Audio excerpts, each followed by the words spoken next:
Welcome to Using Flipgrid for Assessment by Jessica Doherty. First of all, what is Flipgrid? Flipgrid is a video experience-based education tool designed to create an authentic environment for open discussion and learning. This tool allows student participation both in person and virtually. Flipgrid also allows teachers to share content and rubrics or requirements for responses and presentations. Flipgrid is an ideal remote learning option, as well as a powerful homework-based application tool. Why use Flipgrid? According to info.flipgrid.com, using a Flipgrid for students to share their thoughts about problems and capturing their perseverance through the problem-solving process is a great way to assess and provide feedback on learning. As students reason, they make their thinking visible by showcasing their representation in words, pictures, models, or actions using Flipgrid. Since all videos are housed on the same grid, the students are able to not only share and justify their arguments, but using the reply feature, they may critique the reasoning of others. There are many ways to use Flipgrid for remote learning. The categories here listed are elementary, middle school, high school, post-secondary, and coaching. All of these are posted and shared on their website. As you see, there are many options. As far as assessment, looking specifically to pre-K and middle, high school, and university, Flipgrid can be used as daily learning reflections, reading and book talks, STEM thinking, project demonstration, fluency in phonics, and much more.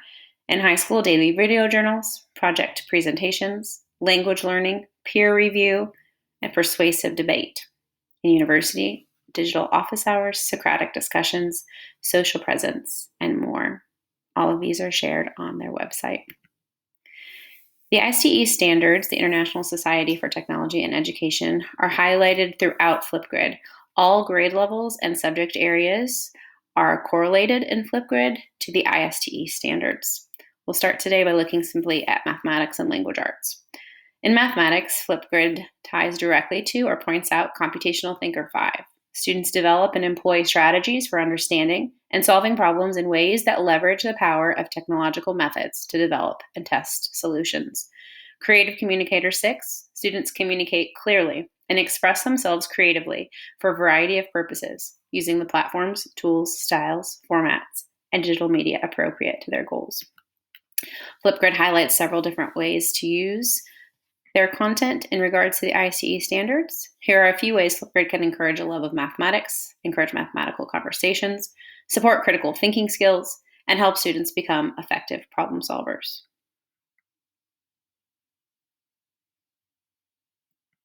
On to language arts. Consider these ISTE standards for students.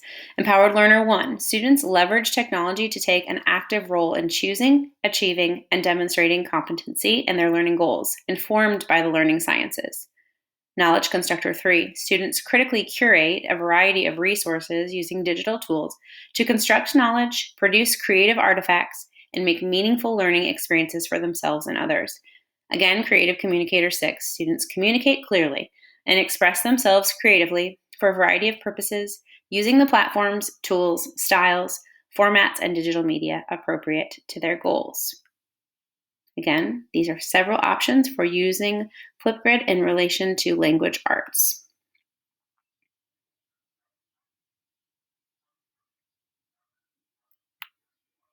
There are several examples linked here should you like to click on them and browse. The Flipgrid website also has a discovery section for educators that you can find nearly any topic area, grade level, whatnot, and topics that are already created if you do not wish to customize your own.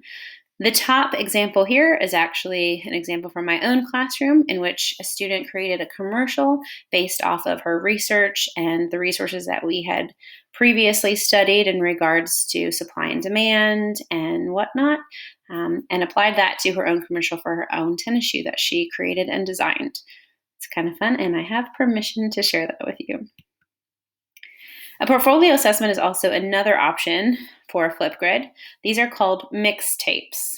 Mixtapes can be used for many things, including read-alouds, family night memories, talent show remixes, student TED Talks, student portfolios, which would be more tied to the assessment as we're discussing here, semester highlights, project showcases, school yearbooks, and more. You can pick what goes on your mixtape.